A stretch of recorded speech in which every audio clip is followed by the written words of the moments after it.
Hi everyone. Today I'm summarizing Famous Last Words by Katie Alender, a spooky mystery with a supernatural twist. This summary includes major spoilers, so watch with caution. Want to read the book? Links in the description. Willa is a 17-year-old girl who just moved to Los Angeles because her mother married Jonathan, a wealthy film director. They moved into Jonathan's mansion, which was previously owned by a famous actress, Diana Del Mar. On Willa's first day at the mansion, she tried summoning her father using a technique she found in a book from the library. She had already attempted to reach him multiple times, but just couldn't make contact. She wanted to talk to him because she still blames herself for his death. Before Paul, Willa's father, died, they had an argument about her boyfriend. They were swimming in the pool, and Willa walked out on him. When she came back, Paul was already dead. She blamed herself, thinking she had caused his heart attack. She couldn't summon her father, but creepy things began happening in the mansion. She thought she was going mad. She started having white flashes where she heard voices. She believes the flashes she's getting could be from the victims of the Hollywood killer. There is a serial killer in Los Angeles. They call him the Hollywood killer because there is a pattern to his murders. He kills actresses, and the death scenes are staged to look like scenes from movies. At school, Willa met Marnie, who so far is the only friend she has made. She also has a lab partner named Wyeth Shepard, but he wasn't friendly. Marnie had already warned her to stay away from him because he's weird. Willa agrees Wyeth doesn't have many friends, and he's obsessed with the Hollywood killer. Although Willa and Wyeth were lab partners, they didn't talk much.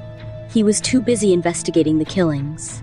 Willa didn't intend to steal anything, but she accidentally took Wyeth's notebook home in her backpack. She only noticed it when she got home. The notebook contains information about the murders. Willa thinks it's strange that Wyeth has details only the police would know. She even wonders if he could be the killer.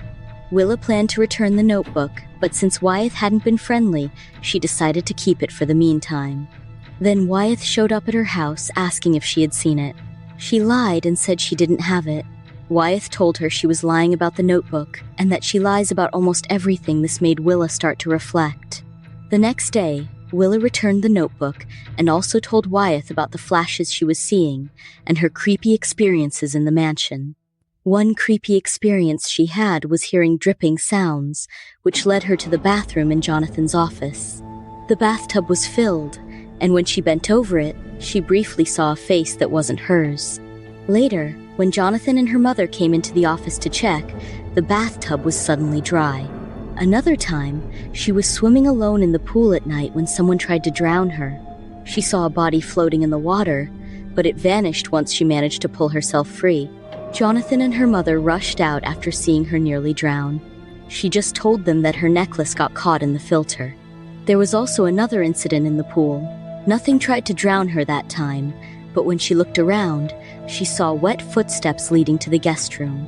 She got out and tried to follow them, but Jonathan stopped her and told her that the guest room was off limits. Willa and Wyeth went to Lydia, a psychic. Willa wanted help to make the flashes and ghost sightings stop, but Lydia wasn't much help. She just told Willa to bury the ring and the book she got from the library, the one she used to try to summon her dad. Lydia explained that the book had been recalled by the author because it was harmful. By following the instructions, Willa had accidentally opened a portal, which caused her headaches. Before Willa left, Lydia told her that she had seen Paul on the day he died. She assured Willa that his death wasn't her fault, and that she could no longer summon him because he had already moved on. Willa got angry with Wyeth once when he told her it wasn't her fault that Paul had died. He had done some research, and Willa felt he had crossed a line. It was too personal. Even though she was upset, Willa later called Paul's doctor, who confirmed that it wasn't her fault he died. He had a genetic condition. It turns out Wyeth was right. Willa also discovered some truth. She realized Marnie had been lying to her, while Wyeth hadn't. Marnie claimed that she and Wyeth were just very close friends, but Willa suspected something more. She checked online and saw that Marnie hadn't been honest. They were obviously a couple. Marnie and Willa fell out from their brief friendship. Aside from lying about Wyeth, Willa also didn't like the idea of pretending to be someone else just for fun.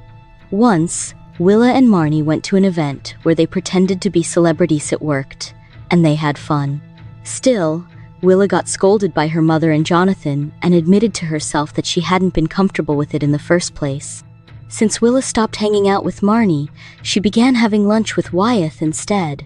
The two of them talked about the murders and Willa's visions. Willa's mother and Jonathan were going on their honeymoon, and they asked her to spend the night at Marnie's for safety, rather than being alone in the house. She didn't tell them that she had fallen out with Marnie, so she pretended she'd be staying at Marnie's, but she was really staying home. While she was alone, she finally had the chance to dig and bury the ring and the book. She was digging a hole when Reed, Jonathan's assistant, came over. Willa and Reed had shared a kiss before. Reed told her he saw the photo of her pretending to be a celebrity and said she looked like a movie star. Willa also received a call from Marnie's mother saying that Marnie had gone missing. Even though they were no longer friends, Willa was still worried about her. That same day, Willa discovered a few things. She found out that the ghost haunting the mansion wasn't Diana Delmar, but Pygia, victim of the Hollywood killer. It turned out Reed was the Hollywood killer. Willa realized this when she noticed that Reed wasn't surprised to find her at home. She also looked into a laptop and found information related to the murders. At first, she suspected Jonathan, but she eventually realized it was actually Reed. Willa and Reed are alone in the mansion. He locked the doors, disconnected the landline, and her phone's battery was dead. Willa had run out of any strategies to escape. She ran toward the guest room, guided by a ghost. The closet opened and revealed a passage to a media room where Diana Delmar's movie was playing. Reed had previously mentioned the film as his favorite. There was a line in the film that Willa had already dreamt of before. "This is the kind of dream you don't wake up from, Henry." Reed still managed to get hold of Willa. He made her inhale something that made her dizzy, and when she woke up, she was already fully made up. They were about to reenact Diana's movie. Reed wanted them to rehearse the scenes, and Willa, terrified, had no choice but to go along and please him. While they practiced, Reed told her the truth about Paige's death. Paige's death had not been linked to the Hollywood killer, as it was believed she had committed suicide. In reality, she was one of Reed's victims, only she had been killed differently. Her death wasn't beautiful or cinematic because she fought back. Reed drowned her in the pool and staged it to look like a suicide. In the middle of rehearsing the scenes, Jonathan arrived to get his laptop. Reed hid, but Willa managed to ask Jonathan to call the police. When Willa mentioned that they were rehearsing scenes from a movie, Jonathan realized it was connected to the Hollywood killings. However, before he could call the police, Reed hit him in the head. Once he was unconscious, Reed dragged him into the tub. Meanwhile, Willa was losing hope. She thought she was going to die, but then a petal fell in front of her and it gave her hope that Paige was still with her, ready to help. When Reed came back, Willa eventually found a chance to fight back. Reed was strong, but Paige's ghost was helping her. In the end, Reed fell down the stairs.